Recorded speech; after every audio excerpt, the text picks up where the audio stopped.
The next morning I woke up to stare at the sunlight coming in through the armored blinds and just wondering what the hell I had done. I wasn't being sarcastic either.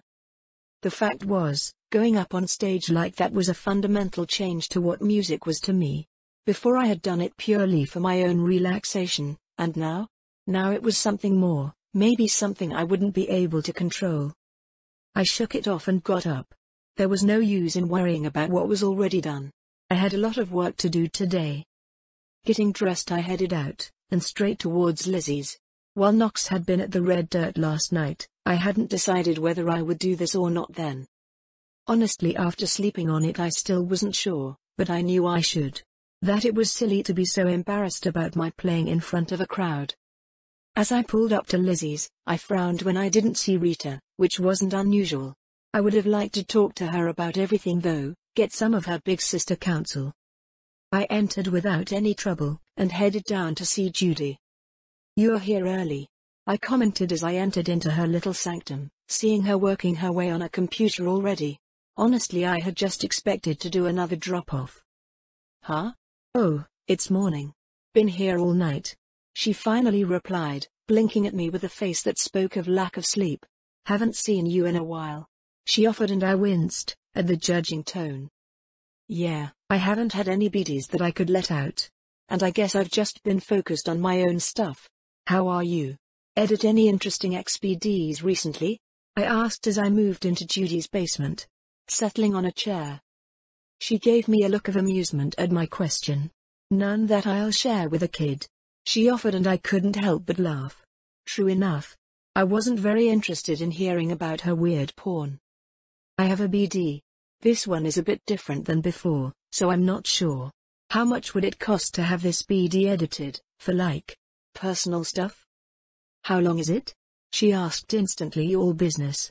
"Oh, just over 20 minutes, I offered, trying to think how long each song took. All right, I'll do it, but it's not gonna be cheap. What's it about?" "I did a gig," I answered back, and Judy blinked at me. "That doesn't explain anything."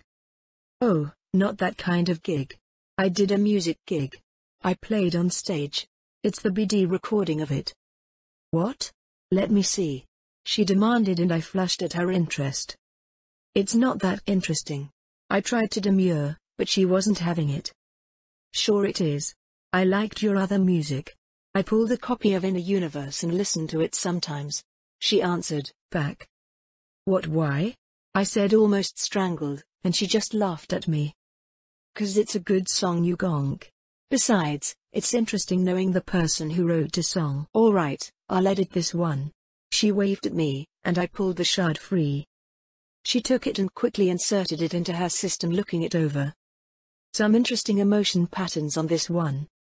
Well, I was pretty nervous. Not really seeing that. Emotion profile shifts rapidly.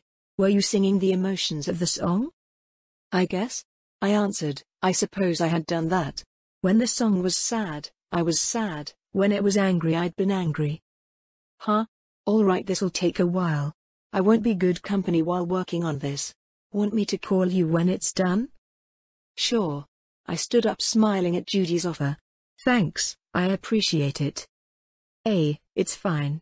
It'll be nice to edit something that isn't hardcore fetish shit," she offered, and I flushed a little at her words.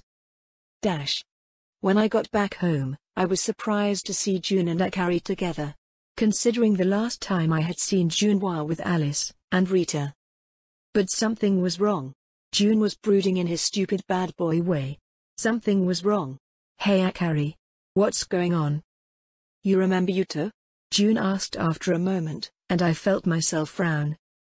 "Your chum. The one that got out of prison. He went through with it," June said, as if that should explain anything to me. "He tried to murder Kizaru. He flubbed it though," he explained, and I shrugged. "Okay. Motoko. I'm his friend. Fujimura is already getting some questions on if I'm involved." "Okay? But you aren't. Tell Fujimura he tried to get you to help but you said no." "Motoko. Just being involved in plotting to kill a higher-up in the claws is enough to lose your head. I should have told Fujimura as soon as Yuto asked me about it. I didn't." which makes me part of it. Shit. Stupid fucking gangster politic bullshit. I cursed, then I realized that Akari was here. And Akari is here to help? I asked, only to get a flinch from the woman, who had kept her face onto June this whole time without shifting. Not exactly. June explained. My confusion must have been obvious as I turned to Akari. I'm June boy's guard dog. Bark bark. Akari cut in. Her voice was decidedly flat. If he tries to help Yuto, or I find proof he was involved, I'm his killer. The next moment I realized I had activated my Sandevistan. Without thought, pure instinct, I had moved. A threat to June, I reacted to neutralize it. I slammed into Akari, faster than she could react, knife flashing. It was only the woman's own sound deactivating that kept my knife from plunging straight into her eye. It was the only weak point in her chromed-out skull to get to her brain and kill her instantly. The mental calculus was processed without a thought, without higher thinking. It was only June that kept me from drawing my boya and finishing the job as Akari struggled to keep my knife from plunging in. He grabbed me from around my chest, seemingly purposefully holding tight against my holster so I couldn't draw it as he dragged me away. I slumped a bit in his arms, but mostly to make him think I wouldn't struggle. She had threatened June so she would die. Simple. Life was really simple sometimes. Then Akari started laughing. Oh fuck. I forgot how much of a crazy little shit you are. Is that a Sandy? You got one. Ha. How fun. She offered despite still being half splayed over the couch. Motoko. Akari doesn't think I'm involved. She told me what she was ordered to do, and we were trying to figure out what to do when you came home. I trust her. She isn't going to hurt me. June whispered to me, but I only had eyes for the threat. Then to my shock, Akari actually raised her hands up into the air. Not about to kill June boy. He's too cute to kill. My brother isn't cute. He's a burrito goblin. I told her bluntly, and then wiggled. Let go June, I won't kill her. I told him, and when he didn't release me I looked up at him and glared until he finally released me. I sheathed my blade and looked between the two. There was a moment where Akari was staring at me, and we both had a silent understanding. My threat ranking had just gone up substantially in her eyes, and there was actually a bit of fear in her motions now. I wasn't the cute kitten scratching her, I was a big cat with capability. It changed our relationship in a way, but that was for another time. It's not like we were that close. So if you just do nothing and Yuto gets caught? Then probably nothing. June offered, smiling. He patted me on the head. But, if Yuto manages to kill Kizaru? I don't know. I told Fujimura I knew about it. I'll probably pay for not speaking up. He mentioned, and I glared. Not acceptable. Stupid Yakuza bullshit. I didn't want June to have to injure himself for these fucks. Then why don't you just hire Section 9 to track him down? I'll even give you a family discount. I offered and June looked like he was considering it, but eventually he shook his head. Motoko. I owe Yuto more than I can say. I refuse to help him with this. But I can't. I don't want to catch him. I know what'll happen if we do. He answered truthfully, even with Akari right there. I hope he realizes this was stupid and leaves. Maybe if he gets out of Night City. I doubt it though. Yuto was always a dumbass. June sounded fond when he said that, which only made this more uncomfortable. 'Cause I was honestly considering taking care of this problem. Then June looked at me, and despite being blank-faced, June somehow knew what I was thinking. Motoko. Promise me to leave this one alone. It's fine as it is, and I won't be part of taking him out. I owe him too much for that. Was June reading my mind? I looked at him with an intense stare, imagining throwing out his burritos, and he didn't flinch or glance at the fridge. Yet somehow he knew what I was thinking. Stop looking at me like that. It's creepy. He demanded, and I looked away. Okay, he hadn't gotten mind-reading powers, yet how had he known? You two are still a riot. Akari commented, looking more at ease. I missed this, little killer, you should join us more often. I'd love to do some work with you again. You little monster. Akari uttered, but I scoffed at her, and ignored her words. Maybe I'll talk to Fujimura about this. I don't like it. I muttered, but June just dropped a heavy hand on my head. Don't worry. That's my job," he said, and then to put word to fact he turned and settled back on the couch, nearly instantly turning back into his brooding mode. Damn it, now I understood. Carrie hadn't been brooding alongside June when I got home. She had been staring at him while he brooded, just enjoying the view. June's bad boy vibe was so dumb, 'cause I knew how many burritos he ate in a day. "Promise you'll tell me if something happens?" I demanded, and June nodded. "I promise." Then he waved me off, returning to his brooding over his tune. I headed into my room. Judy, don't worry. You won't need to pay. Nox and Mitsunashi both wanted to sell it. It's ready if you want to pick up a copy. I blinked at the message, as I was tinkering a bit with a quick hack. I wanted to try and get more functionality out of my net hacks, so I was tinkering with them. The only reason I was getting anything done was my inspired programmer. I was literally using the inspiration the perk gave me as a distraction from what was going on. Then I read the message and knew something was wrong. "Motoko, what? No, I just wanted a copy for myself, it's not for sale." "Judy, too late for that, Nox already picked it up," looking eager. "Motoko, Judy." "Judy, sorry not sorry. It was interesting." I jumped up and called Nox. "Motoko, the BD is new over." "Stop. You can't sell it," I demanded, but then to my horror Nox scoffed. "Sorry. I already got orders from Mitsunashi. Full production is underway. You'll have to talk to her." "It's my BD," I demanded. "Hey. Sorry Motoko, I agree with a bit Hiromi this time. This has got to get around." I hung up on him and called Hiromi. "Motoko. I'm so. Call Nox and tell him to stop. You can't sell my music gig BD. Hiromi." The line went silent for a minute. "Motoko? But it's amazing. A live concert BD? Sure, there are a few out on the market, but these are brand new songs, and they're good." Hiromi. "Motoko, if you really don't want it to spread it around, I'll stop Nox. But can you tell me why?" "I don't want people to see." "People already saw during the gig. You did great." But, I stalled out. I didn't have a good reason not to do so other than I was embarrassed. I was embarrassed because. Why? I don't know, but it still made me uncomfortable. "I'm not comfortable." "Is there something I can do to make you more comfortable with it?" she asked, and I paced around my room for a minute. Then I took a deep breath, and let it out. No. I was anxious about nothing. I took a breath. Instantly my discomfort disappeared, as I forced myself to feel calm. "No. It's just my own anxiety about the whole thing. Music is personal to me, me playing it I mean. A BD with me murdering scavs or something I don't mind. Is it weird that's sort of how I want the world to think of me?" I asked, almost laughing at the idea. "No, it's very you," she said with a laugh. "But I think this is a good thing. Motoko, you've got amazing talent. I want to hear you play more. I want to see you up on stage, and have thousands of people cheering you on. I think you can do it, and I'll do my best to help. I want to help." "I don't really see myself as a rocker boy, Hiromi." "Then maybe you just need to expand who you think Motoko Kusanagi is, because last night, up on that stage, that's what I saw." I didn't have a good riposte for that. "Motoko, it's just a BD. You've even done music BDs before." "It's fine. Go ahead, Hiromi. I don't really see any negatives from releasing it. I'm just uncomfortable with the whole thing, but it's nothing but nerves. I've already taken the step onto the stage.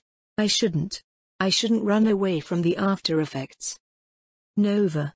Absolutely Nova. I'll take care of it. I'll make sure you don't regret this."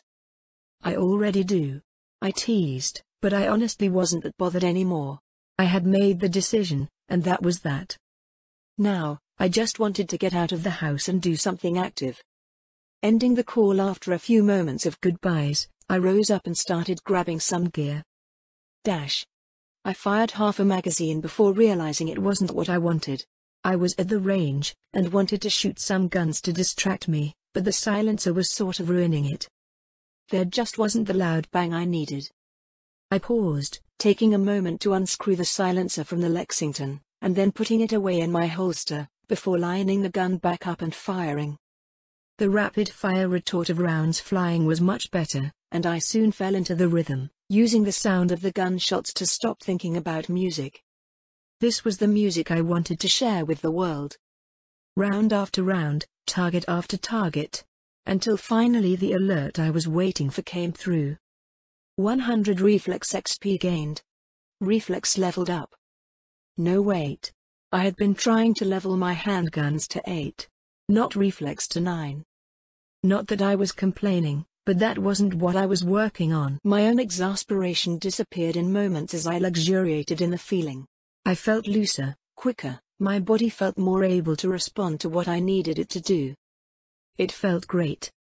Still, I was pretty close to a handgun level up. I raised the pistol and started firing.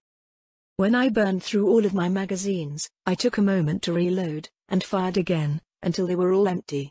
With that I ran out of the ammo I had brought with, and went to the owner of the range, and bought more. Fired again. It felt good to let cold blood take over and just feel nothing as I fired over and over. It was interesting that cool was a rather subtle stat. It had been pretty high level for so long I had forgotten how it felt when it changed. Rank 10 cool. It wasn't that I couldn't lose my cool. I could still get upset, I could still get anxious, and not want to deal with something. But the moment I decided to stop letting my emotions control me, it was like everything changed. I was in control. It felt good. One of my favorite things the system gave me, and something I often didn't think about as time went on. It was simply a part of me. Experience, and surety of self that didn't override who I was, but was simply an additive. Something I could fall back on. Just like someone could practice controlling their anger and still fail to follow through with their practice when the moment came. I didn't go home after the range. Instead I made a call and went to my Netrunner cave. Thankfully the boys responded, and before I even arrived Malcolm and Itchy were both hanging out downstairs. "You guys got here fast," I mentioned as the elevator opened, and both of them were camped out in the chairs, food strewn about them. "We were already meeting up to get some food," Ichi explained as he stuffed some chips into his mouth. They were definitely chips. Yep, couldn't see what it was exactly, definitely. My eyes could magnify my vision. Don't be silly, why would I do something so simple to look at what Ichi was eating? "Well, thank you for showing up. It probably won't be too exciting. I just want to get some more practice in, and maybe offer some services. See what interesting things I can get offered up in exchange." Hey, it wasn't the most thrilling thing I've ever seen, but it was still interesting, Malcolm replied. "And I haven't seen the combat zone thing. Malcolm told me about it, but I'm interested," Ichi added. "Thanks boys," I said earnestly, and then nodded. Settling into the chair I closed my eyes and then opened them on the net.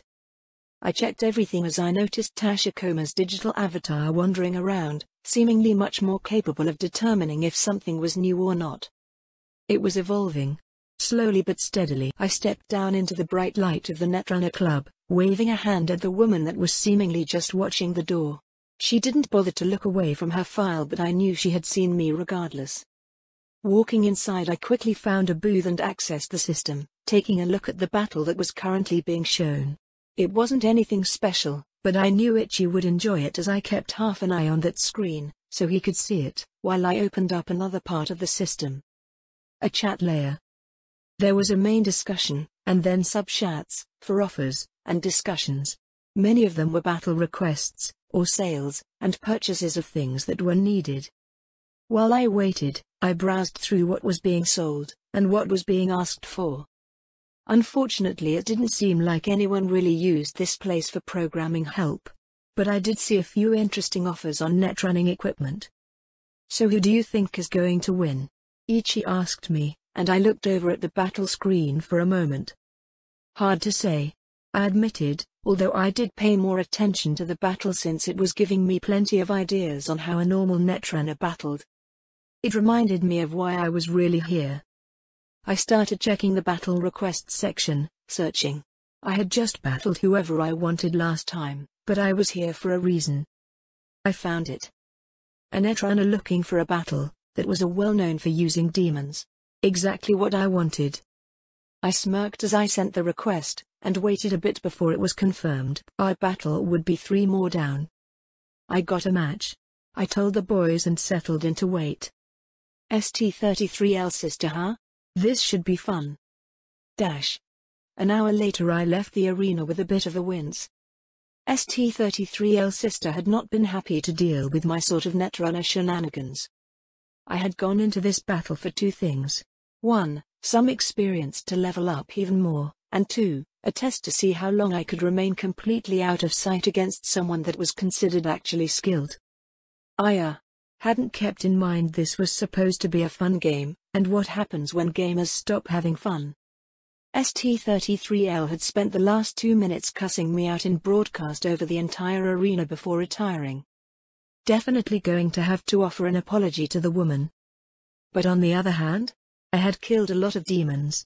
She had summoned a custom version of the Hound demons, and then backed them up with an array of IMPS and soldier types. She was a one-woman army. Of course it wasn't extremely efficient, she was obviously using the battle as a way to show off her demons.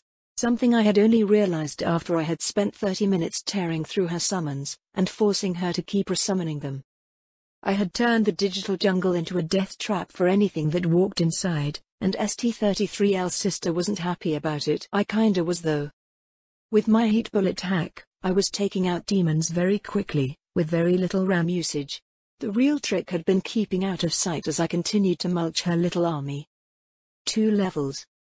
I had killed over 100 demons, and gained 2 levels from this battle alone. When I exited the arena, I looked around for ST-33L's sister, but didn't see her unfortunately. I felt kind of bad, but at the same time it had been so incredibly profitable for me I couldn't help but want to do it again. That was awesome. I sent the boys reconnecting as I once more took a seat around the club. I noticed I had eyes on me, but no one had come to talk to me this time.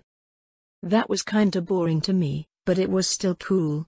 Malcolm offered, trying not to offend. It was cool for the first bit, but eventually it was just kinda there. The other runner got pissed. What happened? Well, normally you aren't really supposed to just kill the demons over and over like I was. I was sort of being weird. Motoko weird? Never. Malcolm responded back and I promised myself I would slap the back of his head when I left the server. I considered joining another session, and started looking through the network. There were a few that used demons, not nearly to the same extent though. But as I sent out a request for a match each of them denied me. I think I might have overdone it a bit. After realizing I wasn't getting any more matches today, at least not without putting up some sort of ante to drag someone into it, I logged out. The boys were happy to eat on my dime, but eventually we split up. I went back to the Netrunner cave while they headed off doing whatever boy things they got up to when Hiromi and I weren't around. I wanted some peace and quiet to get my stats figured out. 2 level ups was a lot. More than enough to get something good. But I had made a promise, 1 for adaptation, 1 for levels, now just to figure out what I should upgrade. I was tempted to put another point into my order neural link, but the first point had cleared up most of the constant issues. Instead I dropped 1 into my Sandevistan. Despite being such a high adaptation, I didn't really have any day-to-day issues with the Sandy. It was just a chip after all, and I wasn't using it constantly. But turning it on was an issue. If not for my ability to heal so quickly, it might have been dangerous just to use it. Dynala Sandevistan MK.2 Adaptation Dynala Sandevistan 1/4. 1 point was added, and then I added the other stat point I had free into my intelligence. Intelligence 13, 14. The only issue here was that I was getting close to maxing out my available cyberization. I would need some more chrome that enhanced my net running to be able to level it higher. Which only opened me up for more adaptation costs, and the spiral continues. Either way, the points were gone, and I still had lots of skill points. I dropped another point into programming. Programming 13. I couldn't help but hiss as the knowledge flowed into me. It was so much the density of the information actually made me stop and take a moment. There were structures, on structures, tricks, and pathways. Digital understanding that could write code in a way a human mind couldn't reach, and I was starting to touch on it.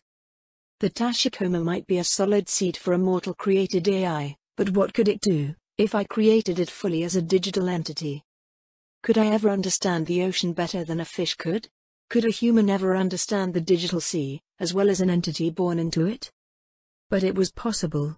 I had taken another step closer to being able to do it. Eventually I shook it off and stood up from the couch, pacing around a bit just to let the feeling of my brain filling up cool down. I walked to the fridge, opened it, ignored the many burritos and grabbed a soda, taking a drink of it, and letting the cold liquid ground me. I was okay, that had just been a lot. I couldn't believe how much more I was gaining in programming. I had thought myself a master when I hit programming 10, but now? I think I was only a master of one way of looking at the programs.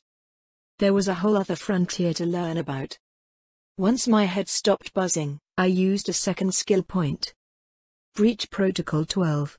Technically I could level it again, my intelligence was 13 now. I hummed as the knowledge flowed into me. I would take a rest, get some food, do some other things and then put another point into the skill. I hadn't leveled it up to max like I should have last time I really thought about my stats, and it was too important to not keep maxed out. Satisfied by my improvements so far, I decided to get some other work done.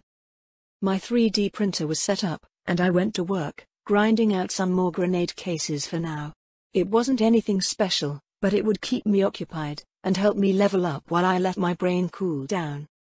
I got a bunch of crafting and tech ability alerts, but no level ups when I was interrupted by a phone call. Hey Hiromi, what's up? I got it. The armor for Rebecca. I put in an order through the Arasaka channels, and finally got confirmation. Well, technically Papa ordered it, but it's in. I even got an ECM package, although this one is a Kangtao version, not the Militech system. Will that be okay? She chatted away excitedly and I felt my own grin spreading at the news. Yes. Finally. I've been waiting forever. Yeah, that should be fine. Okay. Meet me at the Netrunner cave. I have my equipment here. Have you called Rebecca yet? Okay. No, not yet. Alright, I'll take care of it. You're the best, Hiromi. He. We hung up and I made a call to Rebecca. It took a few rings before she finally picked up. Yo. What's up, Choom? We got your armor in. I'll need you so I can fit it to you. Wait, what? What Almo? Oh shit. I thought you guys forgot. Nope. It's just taken a while to get in. Can you meet me? My brother has the car right now. He's the least known in Maine's crew, so they got him doing supply runs now. Okay. How about I pick you up? Yes. Sure. Definitely. I grinned at Rebecca's excitement, and headed out. Hopefully I could make it back before Hiromi did. I arrived at Rebecca's home, parking out front and waiting just a bit before she came rushing out. Her jacket flaring out behind her, and instantly I noticed she wasn't the exact same as before. New chrome? I asked, and she grinned, flexing her arms for a minute, even if I couldn't really see through her jacket. Got some quick change mounts? She offered, as she pulled down her jacket sleeve and showed the seam along her upper arm. Something that was familiar to me from her design in the future. Interested in different cyberarms? I asked, smiling despite already knowing the answer. Hell yeah, Choom. Gonna get some big beefy fuckers so I can properly control all the kick, she said, holding her hands in front of her as if holding an HMG, and holding the recoil. Preem. You know what you want yet? I have a few ideas. I got my eye on these older Militech cyberarms. They're absolute monsters. Pre-gorilla arm, but they do the same shit. She went on and on about the chrome she wanted as I started driving back to the Netrunner cave. It was hilarious that I knew exactly what she wanted, and what they would look like in the future. It felt kinda nice as Rebecca and I chatted about chrome and things we wanted in the future. And not once did she bring up Sasha. I wasn't sure if I wanted that conversation or not, but she avoided it. Instead, something more interesting came up. Fucking pillar, that huck. If he wasn't my brother, I'd blow both his knees off. So he took the car without even running it by you? He does this shit all the time. Anytime he wants it he just takes it. Never bothers to let me know. It's not like I didn't put eddies into that thing.